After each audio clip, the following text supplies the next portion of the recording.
Hi everyone. Have you ever dreamt you would be somewhere else in life? And now it feels as though your dreams are impossible, unobtainable, and just so far out of your reach that you have given up. Why is that? Why does it seem as though most people are able to obtain their dreams and not yourself? Well, the answer that I've been coming up with lately is that it's you. Most dreams are obtainable if you want it bad enough. So let's go for it. I mean, that's what I want to talk to you about today, is trying to understand and define your purpose, taking action, and never giving up. So, how to understand your purpose? Have you taken the time to sit back and write down what's important to you? What does it mean to you to really have a purpose here? Have you taken the time to write down, say, for example, oh, I want to work for the hospital and help people medically. Or I want to work for a business and push this Fortune 500 company to beat all of their top competitors. Or is it even something simple to where you want to work with a bride on her wedding day to help bring her vision to fruition? All of these are important. Just depends on what you want to do. So there's a quote that's important to me. It's in the Bible.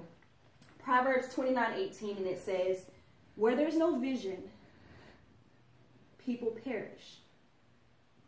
And I definitely agree with that. I mean, there's even Sarah Robbins, who is a leader in the network marketing.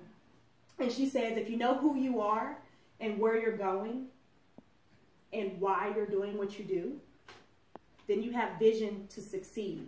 You have the passion to proceed daily, no matter the situation or the circumstance. So define your purpose so that you can get to the next chapter in your life. But none of this happens without action. You have to have action for all of this to come together. That means you have to figure out a way now to make your dreams to reality. So write it down. Write down the steps that is necessary for you. Whether it's being to take the steps saying, hey, I know I need to do this, that, and other, so I can actually move on and create the new phase in my journey. Next, you have to implement it, right? You actually have to put your plan into motion. Whether that's going to create an internship, or I just want to go work with my friend just so that I can gain understanding on how this business works. Whether it's getting a mentor for someone to show you how the business works, for you to shadow someone. I mean, there's several options out there. If you have to go back to school, go back to school. Whatever it is you need to do. But you have to take the action for it actually to come together. And I feel like the most important part of this step is daily action, right?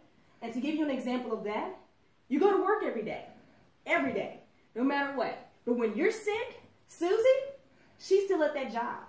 When she's sick, you're there. If you're not there, someone else is there. There's always someone there pushing that company forward. So if it's your dream, every day, you need to do something to push your dream forward. And then the most important thing, guys, is that you can't give up. I mean, what's the purpose of doing this if you're going to give up after you did all the hard work? You know, there's this quote that I read. It said, if you live with purpose, your life will never be bored. You'll never be bored, I'm sorry. By Gurbash Shahal. Gurbash Shahal, let me tell you, 16-year-old kid drops out of high school, decides he wants to go open up his own company, online ad company. By the time Shahal was 18, he sold that same company for $5.3 million. 7 years later, he sold his second online ad company to Yahoo for $300 million cash. So never let anybody tell you, you can't do this because you didn't graduate. Or you can't do this because you have too many kids. Or you can't do this because you're too old. No one can stop you. So I have to tell you, you know, today has probably been the most passionate discussion of them all because it's talking about your dreams and passions. And I love that we were talking about how to define your purpose, how to take action, and how never to give up. And I just want to let you know before I leave today, this quote that I tell myself daily that helps me reach my dreams is, don't be filled with hope when you can be filled with determination. Don't be filled with dissatisfaction when you can be filled with achievement. And don't be filled with misery when you can be filled with happiness. So today, I hope, once we're done, you can go find your happiness. Right on, sister.